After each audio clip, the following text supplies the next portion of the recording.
Milestone স্কুলের ঘটনায় হতাশা প্রকাশ করে স্বাস্থ্য উপদেষ্টার পদত্যাগ দাবি করেছে এনসিপি।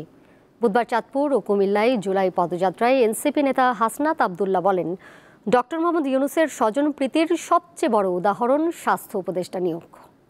ওয়ালটন বিএলডিসি ফ্যান, খরচ বাঁচে 65% পর্যন্ত। ওয়ালটন বিএলডিসি ফ্যান ছড়ায় স্বস্তির সবুজ হাওয়া। দেশ গড়তে জুলাই পদযাত্রা কর্মসূচির অংশ হিসেবে বুধবার সকালে চাঁদপুর বাস স্ট্যান্ড এলাকায় পদযাত্রা করে জাতীয় নাগরিক পার্টি এনসিপির নেতাকর্মীরা।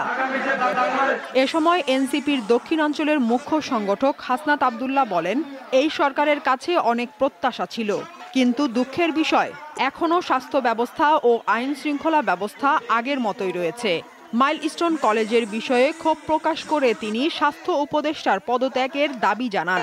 এই স্বাস্থ্য উপদেষ্টা এটা কোনো কাজের না, উনি কিচ্ছু বুঝে না, উনি স্বাস্থ্য ব্যবস্থা বুঝে না, উনি চিকিৎসা বুঝে না, উনি ইনস্ট্রুমেন্টাল, ওনার কোনো নলেজ নাই। ওনার একমাত্র যোগ্যতা উনি গ্রামীণ ব্যাংকে ছিল এবং ডক্টর মোহাম্মদ ইউনূসের খুব কাছের মানুষ, এটাই ওনার যোগ্যতা। সমাবেশে যোগ দেওয়ার আগে শহীদ পরিবারের সদস্যদের সাথে কুশল বিনিময় করেন এনসিপির নেতারা। পরে বিমান দুর্ঘটনায় স্কুল শিক্ষার্থী নিহতের ঘটনায় শোক র্যালি বের করে এনসিপি।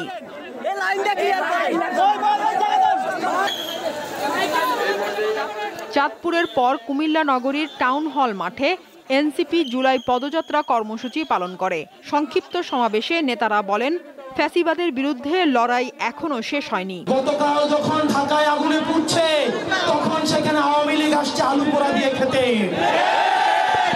আপনি বিএনপি করেন, আমার সমস্যা নাই, জামাত করেন, সমস্যা নাই, কিন্তু আওয়ামী লীগের সাথে সখ্যতাকে আমরা মেনে নিব না। ক্ষমতায় যেতে পারলে কুমিল্লাকে বিভাগ করার প্রতিশ্রুতি দেন এনসিপির নেতারা। আমরা হাসিনাকে উৎখাত করে আমরা আবার বলছি বিভাগ হবে, কুমিল্লা নামে বিভাগ হবে। সাদিয়া চৌধুরী, দীপ্ত, বার্তা কক্ষ।